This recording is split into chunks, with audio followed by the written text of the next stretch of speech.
ସକାଳୁ ବାସି ମୁହଁରେ କେବଳ 3 ଥର ପଢ଼ି ଦିଅନ୍ତୁ ଏହି ଗୋଟିଏ ମନ୍ତ୍ର। ଗ୍ୟାରେଣ୍ଟି ଦେଉଛି ସନ୍ଧ୍ୟା ସୁଦ୍ଧା ସେ ଝିଅ ଆପେ ଆପେ ପଟିଯିବ। ନିଜେ ଆସିବ ତୁମକୁ ଭଲ ପାଉଛି ବୋଲି କହିବ। ତୁମ ପ୍ରେମରେ ଏମିତି ଦିବାନୀ ହେଇଯିବ କି ତୁମକୁ ନ ଦେଖି ଗୋଟେ ମୁହୂର୍ତ୍ତ ବି ରହିପାରିବନି। ହଁ ଫ୍ରେଣ୍ଡସ୍, କେବଳ ଆପଣଙ୍କୁ ସକାଳୁ ଉଠିବା ମାତ୍ରେ ବାସି ମୁହଁରେ ଏହି ମନ୍ତ୍ରକୁ 3 ଥର ପଢ଼ିବାର ଅଛି। ତାପରେ ଦେଖିବେ ଚମତ୍କାର। ଗ୍ୟାରେଣ୍ଟି ଦେଉଛି ଯେଉଁ ଝିଅ ପଟୁନଥିଲା ସେ ଝିଅ ଆପେ ଆପେ ପଟିଯିବ। ଯେଉଁ ପଡ଼ିଶା ଘର ଭାଉଜ ଆପଣଙ୍କୁ ଅଣଦେଖା କରୁଥିଲା ସିଏ ହାତ ଧରି ରୁମ୍କୁ ଡାକିବ, ଯାହା ଚାହିଁବେ ତାହା କରିବ। ହଁ ଫ୍ରେଣ୍ଡସ୍, ଯଦି ଆପଣ ନିଜ ପସନ୍ଦର ଝିଅକୁ ପଟେଇବାକୁ ଚାହୁଁଛନ୍ତି, ତାକୁ ମନେ ମନେ ଭଲ ପାଉଛନ୍ତି, କିନ୍ତୁ ଯେତେ ଚେଷ୍ଟା କଲେ ମଧ୍ୟ ତାକୁ ନିଜର ମନ କଥା କହିପାରୁନାହାନ୍ତି, ଆଉ ଆପଣ ଚାହୁଁଛନ୍ତି କି ସେ ଝିଅ ନିଜେ ଆସି ଆପଣଙ୍କୁ ଭଲ ପାଉଛି ବୋଲି କହୁ, ତେବେ ଆଜିର ଏହି ବଶୀକରଣ ଭିଡ଼ିଓଟି ଆପଣଙ୍କର କାମରେ ଆସିବ। କାହିଁକି ନା ଆଜିର ଏହି ଭିଡ଼ିଓଟିରେ ମୁଁ ଆପଣଙ୍କୁ ଶିଖେଇବି ଝିଅ ପଟେଇବା ପାଇଁ ବଶୀକରଣ ବିଦ୍ୟା, ନାରୀ ମୋହିନୀ ବଶୀକରଣ ବିଦ୍ୟା। ଏହି ବଶୀକରଣକୁ ଯଦି ଆପଣ ସକାଳୁ ବାସି ମୁହଁରେ କରିଦେବେ, ଗ୍ୟାରେଣ୍ଟି ଦେଉଛି ସନ୍ଧ୍ୟା ହେବା ମାତ୍ରେ ସିଏ ପଟିଯିବ। ରାତି ଦିନ ଆପଣଙ୍କ କଥା ଭାବିବ, ନିଜେ ଆସିବ ଆପଣଙ୍କ ସହିତ ସମ୍ପର୍କ ରଖିବ, ଆପଣଙ୍କୁ ଛାଡ଼ି ରହିପାରିବନି। ନମସ୍କାର ଫ୍ରେଣ୍ଡସ୍, ଓଡ଼ିଆ ଫଣ୍ଡା ଚ୍ୟାନେଲକୁ ଆପଣମାନଙ୍କୁ ସ୍ୱାଗତ। ଆଜିର ଏହି ବଶୀକରଣ ସବୁଠାରୁ ପ୍ରଚଣ୍ଡ ମହାଶକ୍ତିଶାଳୀ ବଶୀକରଣ। ଦୁନିଆର ସବୁଠାରୁ ଶକ୍ତିଶାଳୀ ବଶୀକରଣ। ଯିଏ ବି ଏହାକୁ କରିଛି 100ରୁ 100% ସଫଳ ହେଇଛି। ବର୍ଷ ବର୍ଷ ଧରି ଭାଙ୍ଗି ଯାଇଥିବା ପୁରୁଣା ପ୍ରେମକୁ ଫେରାଇ ଆଣିପାରିଛି। ଶାଶୁ, ନଣନ୍ଦ, ଦିଅର, ଭାଉଜ କାହାକୁ ବି ନିଜ ବଶରେ କରି ତାଠାରୁ ନିଜର ମନ ଚାହୁଁଥିବା କାମ ହାସଲ କରିପାରିଛି। ତେଣୁ ଆପଣ ବି ମୋ କଥା ମାନି ମାତ୍ର ଗୋଟିଏ ଥର ଏହି ବଶୀକରଣ କରିକି ଦେଖନ୍ତୁ। ତାପରେ ଦେଖିବେ ଚମତ୍କାର।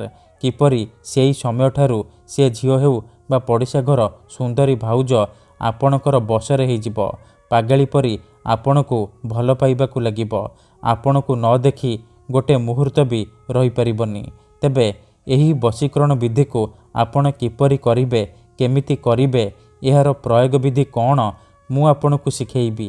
ସମ୍ପୂର୍ଣ୍ଣ ପ୍ରୟୋଗ ବିଧି ମୁଁ ଆପଣଙ୍କୁ ଶିଖେଇବି।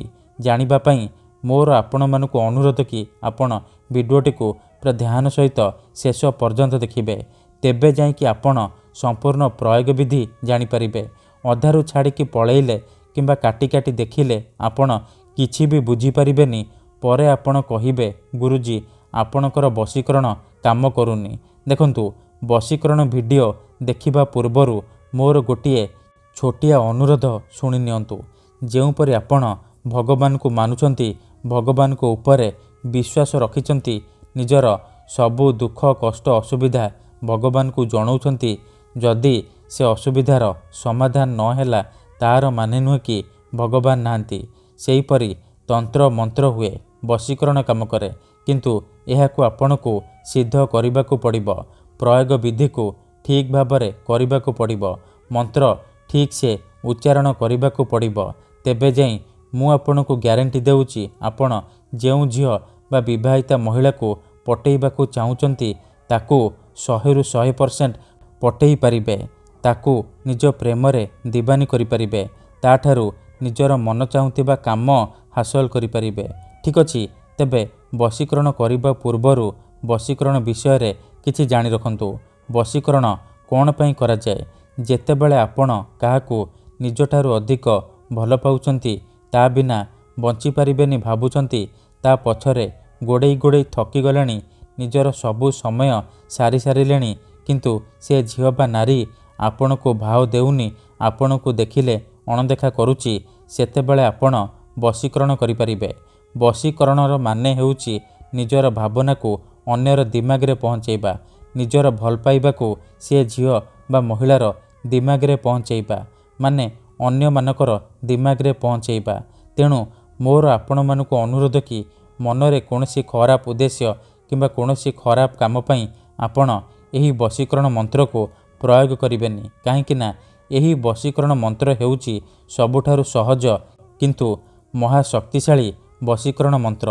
ଏହି ବଶୀକରଣ ମନ୍ତ୍ରକୁ ଯଦି ଆପଣ ସକାଳୁ ଉଠିବା ମାତ୍ରେ ବାସି ମୁହଁରେ 3 ଥର ପଢ଼ିଦେବେ, ଗ୍ୟାରେଣ୍ଟି ଦେଉଛି ସେ ଝିଅ ହେଉ ବା ବିବାହିତା ଭାଉଜ ଆପଣଙ୍କର ବଶରେ ହୋଇଯିବ, ବିଚଳିତ ହୋଇ ଉଠିବ।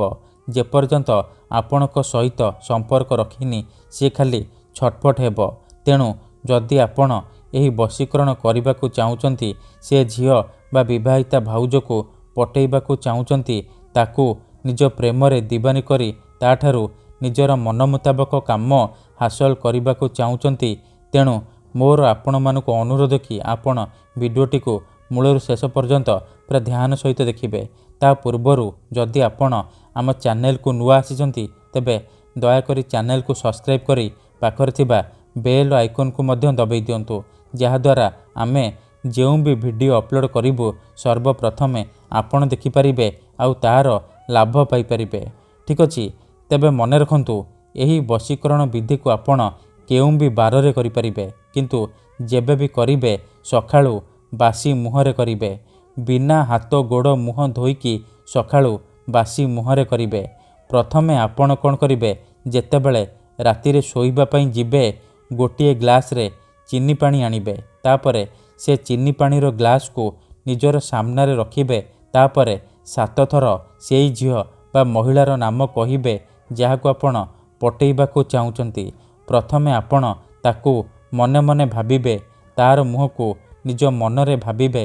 ତାପରେ 7 ଥର ସେଇ ଝିଅ ବା ମହିଳାର ନାମ କହିକି ଆପଣ ପାଣି ଗ୍ଲାସରେ 3 ଥର ଫୁଙ୍କିଦେବେ।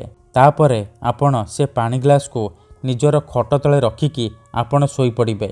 ଯଦି ଆପଣ ଖଟରେ ଶୋଉନାହାନ୍ତି, ତଳେ ଶୋଉଛନ୍ତି, ତେବେ ଆପଣ ସେ ପାଣି ଗ୍ଲାସକୁ ନିଜର ମୁଣ୍ଡ ପାଖରେ ରଖିକି ଆପଣ ଶୋଇପଡ଼ିବେ। ସକାଳୁ ଉଠିବା ମାତ୍ରେ ଆପଣ କ'ଣ କରିବେ, ବାସି ମୁହଁରେ ବିନା ହାତ ଗୋଡ଼ ମୁହଁ ଧୋଇକି ଆପଣ ବାସି ମୁହଁରେ ଆଖି ବନ୍ଦ କରିକି ସେଇ ଝିଅ ବା ମହିଳାକୁ ମନେ ମନେ ଭାବିବେ, ତାର ମୁହଁକୁ ନିଜ ମନରେ ଭାବିବେ। ତାପରେ ଏହି ମନ୍ତ୍ରକୁ 3 ଥର ପଢ଼ିବେ ଆଉ 3 ଢୋକ ପାଣି ଆପଣ ପିଇଦେବେ। ଦେଖନ୍ତୁ, ମନେକର ଆପଣ ଯେଉଁ ଝିଅ ବା ମହିଳାକୁ ପଟେଇବାକୁ ଚାହୁଁଛନ୍ତି ବା ନିଜ ବଶରେ କରିବାକୁ ଚାହୁଁଛନ୍ତି, ତାହାର ନାମ ହେଉଛି ସବିତା। ତେବେ ଆପଣ ମନ୍ତ୍ରକୁ ଏହିପରି ପଢ଼ିବେ, ସବିତା ତୀବ୍ର ବଶୀଭୂତଂ, ସବିତା ତୀବ୍ର ବଶୀଭୂତଂ। ଥରେ ଆପଣ କହିବେ ସବିତା ତୀବ୍ର ବଶୀଭୂତଂ, ଗୋଟିଏ ଢୋକ ପାଣି ପିଇଦେବେ। ଆଉ ଥରେ କହିବେ ସବିତା ତୀବ୍ର ବଶୀଭୂତଂ, ଆଉ ଗୋଟିଏ ଢୋକ ପାଣି ପିଇଦେବେ। ଏହିପରି ଆପଣ ଲଗାତାର 3 ଥର କହିବେ ଆଉ 3 ଢୋକ ପାଣି ଆପଣ ପିଇଦେବେ। ଏହିପରି ଆପଣ ଲଗାତାର 3 ଦିନ ପର୍ଯ୍ୟନ୍ତ ସକାଳୁ ଉଠିବା ମାତ୍ରେ ବାସି ମୁହଁରେ କରିବେ। ମନେ ରଖନ୍ତୁ, ଏହି ବିଧିକୁ ଆପଣ ଅଧାରୁ ଛାଡ଼ିବେନି। ଲଗାତାର 3 ଦିନ ପର୍ଯ୍ୟନ୍ତ ଆପଣ ସକାଳୁ ବାସି ମୁହଁରେ ଏହିପରି କରିବେ। ତାପରେ ଦେଖିବେ ଯେଉଁ ଝିଅ ପଟୁନଥିଲା ସେ ଝିଅ ପାଗଳି ପରି ଆପଣଙ୍କୁ ଭଲ ପାଇବାକୁ ଲାଗିବ।